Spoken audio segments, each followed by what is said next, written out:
Net news. Maharashtra राज्य माध्यमिक व उच्च माध्यमिक शिक्षण मंडळातर्फे मार्च 2024 मध्ये घेण्यात आलेल्या इयत्ता 10वी परीक्षेचा निकाल दिनांक 27 मे रोजी घोषित करण्यात आला आहे।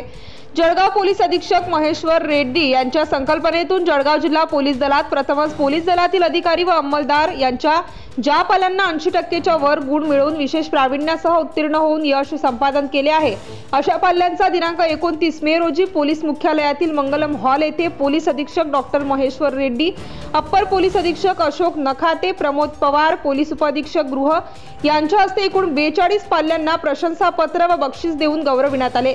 त्यात विशेषतः हा कुमारी सृष्टी ज्ञानेश्वर बागोलीने 98.40% ने उत्तीर्ण होऊन जळगाव शहरात प्रथम क्रमांक मिळविला आहे।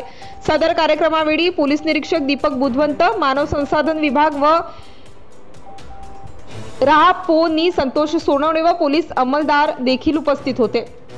कार्यक्रमाचे सूत्रसंचालन व आयोजन पोलीस उपनिरीक्षक श्रीमती रेश्मा अवतारे व मानव संसाधन विभाग यांनी केले। प्रतिनिधी मुराद Patel, Chalisgaon. Subscribe now and press the bell icon. Never miss an update.